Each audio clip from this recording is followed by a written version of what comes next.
दुनिया जो पहिरियों Sindhi web radio, radio voice of Sindh London, पंहिंजी नशरियात में सिंधी कम्युनिटीअ जो क़ौमी, समाजी ऐं सक़ाफ़ती तर्जुमान जी हैसियत में कमु करे रहियो आहे।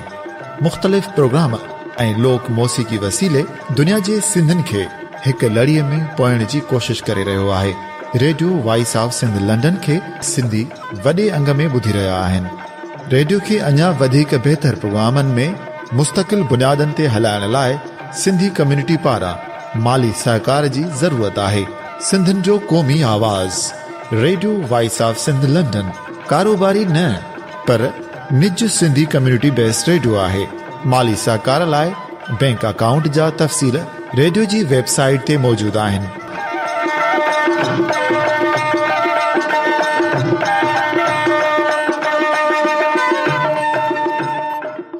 Radio voice of Sindh London जे प्रोग्राम ख़बरुनि जी दुनिया में हाणे अव्हां जे समातुनि जे नज़र कंदो थो हलां। अॼु जो अहम कालम तहरीर कयो आहे कादिर रांटो। उनवान आहे ताक़त जे ग़लत इस्तेमाल जा नुक़सान। कादिर रांटो पंहिंजे कालम में लिखे थो त हिकु फ़र्द खां वठी राज, कबीले, के मज़हबी फ़िरके, के पेशेवर या सियासी तंज़ीम, के पेशे, शोबे, इदारे या रियासत वटि पंहिंजे पंहिंजे पतीअ जी ताक़त हूंदी आहे। हर फ़र्द राज, कबीले खां वठी रियासत ताईं सभिनी लाइ कॾहिं कॾहिं केतिरनि ई हालतुनि में ताक़त जो इस्तेमाल अणटिर थी पवंदो आहे। अहिड़ियुनि अणटिर हालतुनि में ताक़त जो इस्तेमाल ज़रूरी करणु घुर्जे, पर जंहिं सबब जे करे जंहिं बि फ़र्द, कबीले, तंज़ीम, इदारे या रियासत खे ताक़त इस्तेमाल करण जी ज़रूरत पई आहे, उन लाइ इहो बि लाज़िम आहे त हू उन सबब जी नोयत जे हिसाब सां घुर्बल ताक़त इस्तेमाल करे। जहिड़े नमूने किन अणटिर हालतुनि में किन मसइलनि खे हल करण लाइ ताक़त जो इस्तेमाल ज़रूर हुजे पर न कयो वञे त उहो बि नुक़सानकार थींदो, तहिड़े ई नमूने ज़रूरत खां वधीक ताक़त जो इस्तेमाल ग़लति ऐं इंतिहाई नुक़सानकार हूंदो आहे।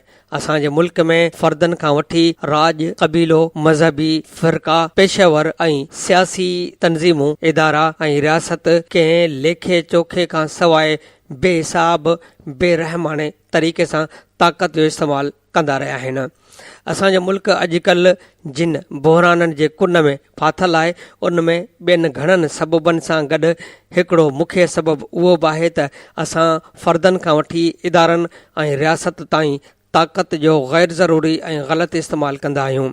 14 अगस्त 1947 ईस्वीअ जे तारीख़ पाकिस्तान ठहिण वारे ॾींहं खां वठी अप्रैल 2018 ताईं जेकॾहिं गहराई ऐं बारीक बीनीअ सां जाइज़ो वठंदासीं त असांखे हज़ारे बल्कि लखे अहिड़ा मिसाल अखियुनि अॻियां नज़र ईंदा त कीअं ज़रूरत खां वधीक ताक़त जे ग़लति इस्तेमाल असांजे मुल्क जे हर इदारे, शोबे, खाते, राज, कबीले ऐं फ़र्द ऐं समाज खे तबाहीअ जे किनारे ते पहुचाए छॾियो आहे। उन सूरत हाल खे चिटो करण लाइ तमामु वॾा मिसाल मौजूदु आहिनि जेके आऊं बैदि में ॾींदुसि।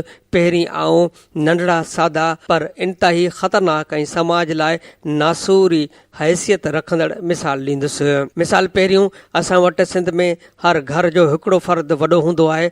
घर जो हर भाती उन जी इज़त ऐं एतिराम बि कंदो आहे, उन जे हिदायतुनि ते हलंदो आहे। उहो घर जो वॾो सॼे घर खां ताक़तवर माण्हू हूंदो आहे।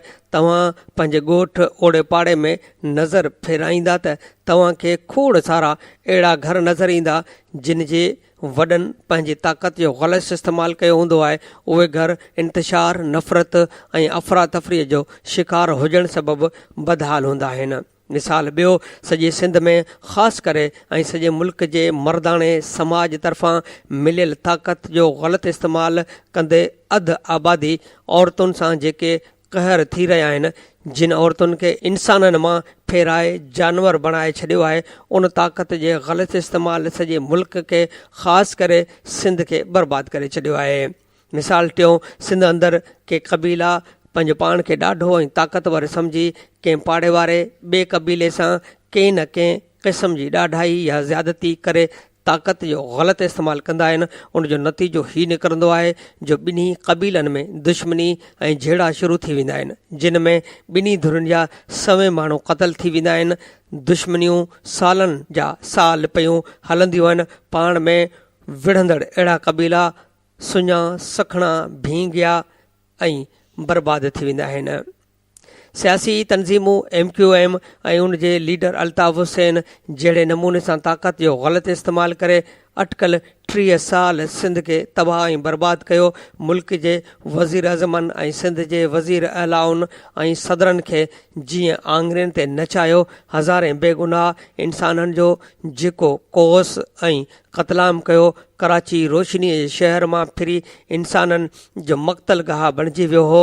उहो मंज़र हींअर त हर पाकिस्तानीअ खे यादि आहे, जेतोणीकि उन खे विसारण लाइ आला सतह ते तमामु घणा टिकसाट थी रहिया आहिनि, पर संदुनि कारनामा अञा घणो ज़मानो मुल्क जे माण्हुनि खे यादि रहंदा। उनखां सवाइ अञा कालोकी ॻाल्हि आहे जो तहरीक इंसाफ़ जो चेयरमैन इमरान ख़ान लाहौर यूनिवर्सिटीअ में वियो हो। उते जमायत इस्लामीअ जे शागिर्द तंज़ीम ताक़त जो ग़लति इस्तेमालु कंदे संदसि बेइज़ती कई हुई। हींअर बि अवाम जी ताक़त जे ज़ोर ते इमरान ख़ान जेका ॿोली इस्तेमालु करे थो, इहा ताक़त जे ग़लति इस्तेमाल जी ज़िमरे में अचे थी।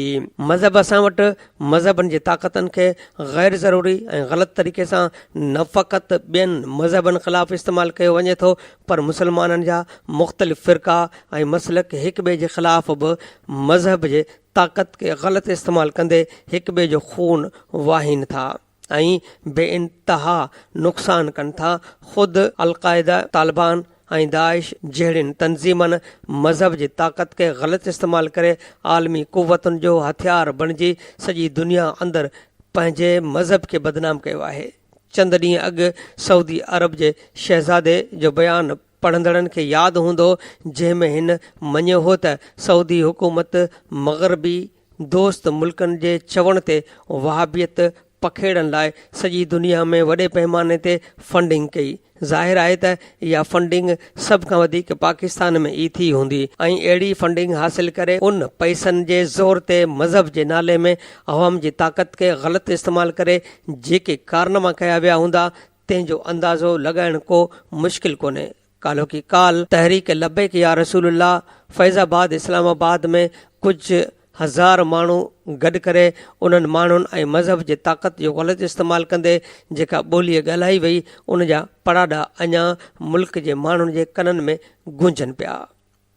इदारा मुल्क में हिकु सगारे इदारे जी ताक़त खे पहिरियों दफ़ो field marshal general Ayub Khan ग़लति इस्तेमालु कयो, जंहिं मार्शल लॉ लॻाई। उनखां पोइ सालनि जे साल पंहिंजो पाण खे मुल्क मथां मुसलत करे शहनशाह बणिजी वेही रहियो। उनखां पोइ त हिकु सिलसिलो शुरू थी वियो। जनरल याया ख़ान, जनरल ज़ियाउल हक़ खां जनरल परवेज़ मुशरफ ताईं सभिनी जनरल साहिबान ताक़त खे ग़लति इस्तेमालु कंदे चूंडियल हुकूमतुनि जा तख़्ता ऊंधा करे मुल्क ते कब्ज़ो कयो। उन्हनि सभिनी जनरल साहिबान जे दौरे हुकूमत में छा छा न थियो। अधु मुल्क टुटी वियो। 90,000 जंगी क़ैदी आज़ादु कराईंदे मुल्क जे पहिरीं चूंडियल वज़ीर अज़म ज़ुल्फ़कार अली भुट्टे खे फांसी ॾिनी वई। मुल्क खे एटमी क़ुव्वत बनाईंदड़ वज़ीर अज़म मियां नवाज़ शरीफ़ खे सॼे कुटुंब समेत जलावतन कयो वियो। मुल्क जे हीरो एटमी साइंसदान अब्दुल क़दीर जी जेका तज़लील कई वई, इहा सॼी दुनिया ॾिसी चुकी आहे। अदालतुनि खां नज़रिया ज़रूरत जहिड़ा फ़ैसिला कराया विया। आला अदालतुनि जे जजनि खे PCO तहत हलफ़ खाइनि पंहिंजे डिक्टेटरशिप खे मज़बूत करण लाइ ग़लति फ़ैसिला कराया विया। कोर्टुनि मार्फत पंहिंजे मुख़ालिफ़नि खे ज़लील कयो वियो ऐं सज़ाऊं ॾियारियूं वयूं। क़ौमी वक़ार ऐं ख़ुददारी खे तबाह करे सॼी दुनिया अंदरि मुल्क खे बदनाम, ख़्वार ऐं बेवक़तो बणायो वियो। सदर साहिबान आमरनि खां पोइ सदर ग़ुलाम इसहाक ख़ान ऐं सदर फारूक लिगारी पंहिंजे ताक़त जो नाजाइज़ इस्तेमालु कंदे वफ़ाक़ी ऐं सूबाई हुकूमतूं घर भीड़ियूं कंदा, चूंडियल असेंबलियूं टोड़ींदा, जमहूरियत जी ख़िदमत ऐं दुनिया अंदरि मुल्क जे नालो रोशन कंदा रहिया। मीडिया पाकिस्तान अंदरि मीडिया हिकु अहिड़ी ताक़तवर तरीन इदारो आहे जंहिंखां समूरनि ताक़तवर इदारनि जा ताक़तवर माण्हू कन हणनि था। मीडिया वारनि पंहिंजे लाइ उहो मशहूरु करे छॾियो आहे त कंहिं तमामु नंढड़े स्टेशन जे सहाफ़ीअ खां वठी कंहिं तमामु वॾे सहाफ़ी तजीज़े निगार या एंकर पर्सन ताईं सहाफ़त सां लाॻापियल को बि माण्हू कूड़ नथो ॻाल्हाए सघे, न करप्ट थी सघे थो, न जानबदार थी सघे थो, न ख़ुशामद करे सघे थो, न ग़लति ख़बर हलाए सघे थो, कंहिं सही ख़बर खे लिकाए सघे थो, न कंहिंखां डिॼे थो ऐं न कंहिंखे डिॼारे थो। थोरनि लफ़्ज़नि में त हू हर इंसानी कमज़ोरी ऐं कोताही खां बिल्कुलु पाक हिकु फ़रिश्तो आहे। इहो ई सबबु आहे जो चीफ जस्टिस ऑफ पाकिस्तान खे डॉक्टर शाहिद मसूद केस में सहाफ़ियुनि खे अदालत में घुराए इहो ॾेखारण ऐं साबित करण जी ज़रूरत पेश आई त तव्हां जे हम पेशा के माण्हू जा हीअ प्रकार आहिनि। इहे तौहीन पाण पंहिंजे अखियुनि सां ॾिसो। मतां सुभाणे चओ त असांजे फ़रिश्ता सिफ़त साथीअ सां का ज़्यादती थी आहे। बहरहाल किन चंद आङिरियुनि ते ॻणनि जेतिरनि सहाफ़ियुनि खे छॾे बाक़ी ॿियनि खे ॾिसबो त उहे बेइंतहा हद ताईं पंहिंजी ताक़त जो ग़लति इस्तेमालु कनि था।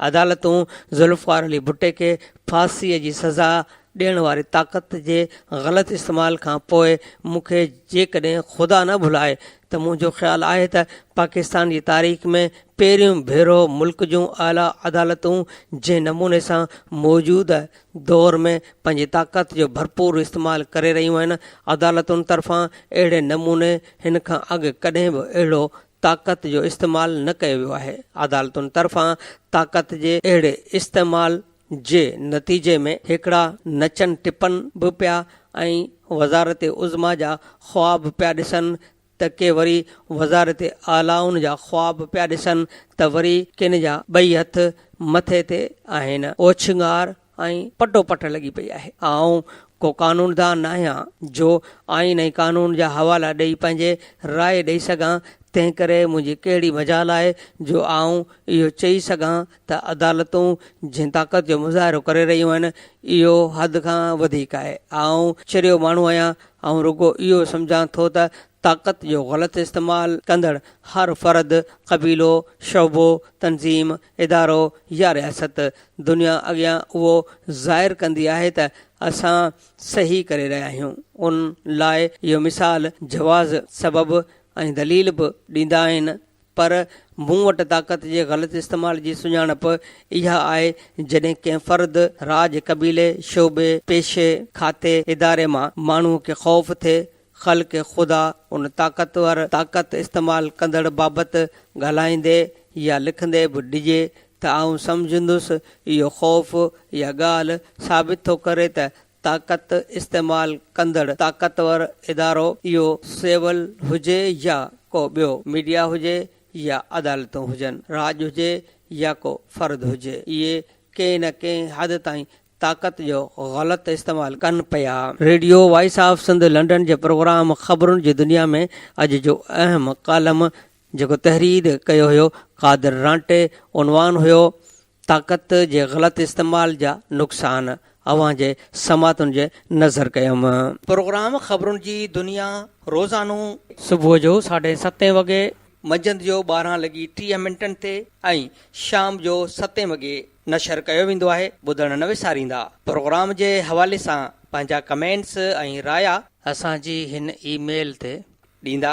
ईमेल आहे info@radiovoiceofsindh.com। तव्हांजे रायनि ऐं कमेंट्स जो इंतज़ारु रहंदो। हाणे फाज़िल चना खे ॾींदा इजाज़त। अल्लाह निगहबान। अवां जी समातुनि ताईं radio voice of Sindh London